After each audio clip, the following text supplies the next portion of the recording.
to 50% off at Jeff's Haberdashery. We are the fashion experts. WDSU Exact Weather is sponsored by Steve's RV.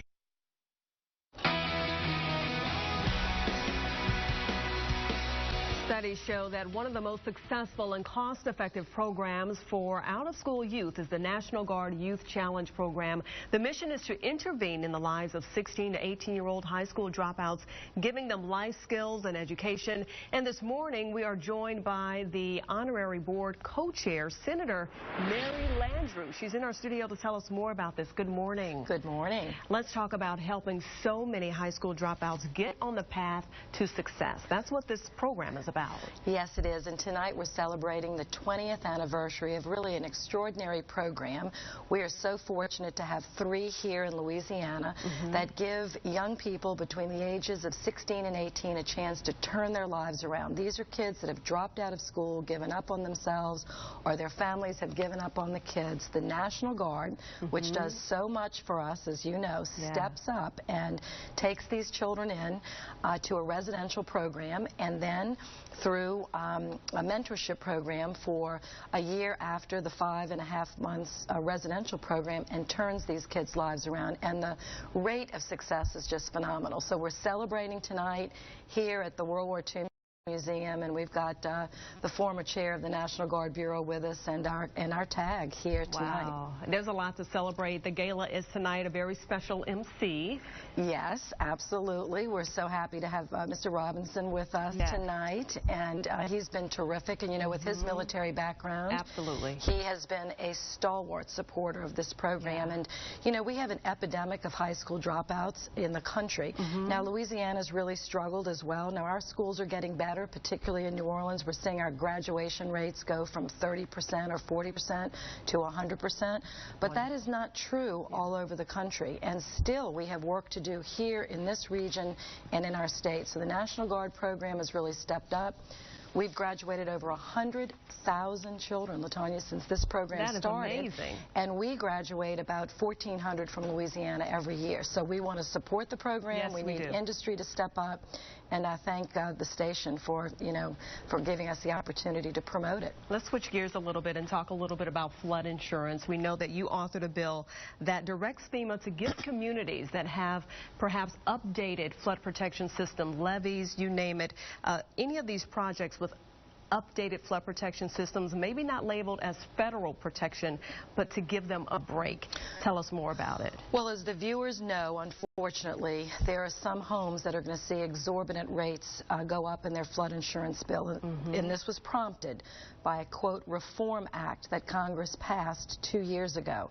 I was not supportive of that bill when it passed, and now we need to fix it. And so we're in the process, our whole delegation working together across party aisles to get it fixed.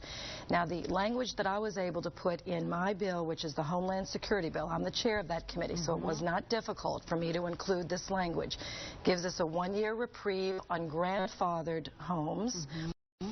And it also directs FEMA to take into consideration levees that have been built, both federal and non-federal levees, so that the people behind them, which is many people in our region, can get credit, and they will not see their rates go up.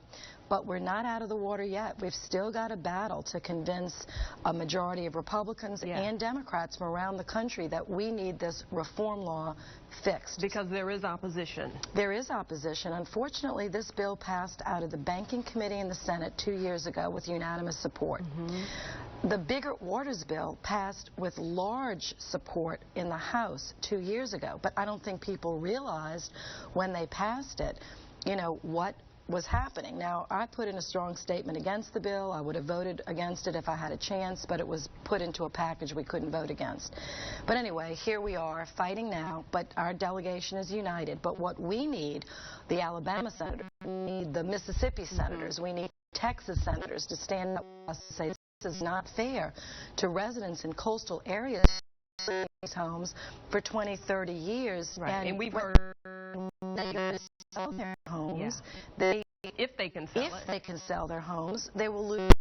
They could be worthless or lose tremendous value. So we want them to be self-sustaining, and that's the reform. But they cannot be put on the back middle-class families, business owners, and of course, LaTanya, will affect the banks who hold mortgages in our community for these programs. We definitely will keep our eyes on that. We are out of time. Before we let you go, we do want to speak about the U.S. Attorney. We know that the President nominated Kenneth Polite, a New Orleanian, to this post. Tell us a little bit about what you feel he brings to the table. He will be the second African-American to hold this position once he gets confirmed, and also talk about restoring the public's trust in that position, especially in the wake of the federal probes into online comments. Well, I am very proud to suggest Ken Polite to the President of the United States, and I was very grateful the President took my strong recommendation and nominated him. Now he's up for confirmation before the Senate. That should happen, hopefully, within the next 30 days. He will go before the Senate Judiciary Committee, where I believe he will be warmly received. He's being supported by both myself and Senator Vitter to confirm him for this position, and once the Senate confirms him, he will move into that slot. Now, he brings an extraordinary experience and background. He's a father with two beautiful children, a lovely wife. He's a former prosecutor. He worked in the New York district, which was one of the most difficult districts in the country to work in. And he brings just a passion for education reform and will be such a role model for so many young people in our community.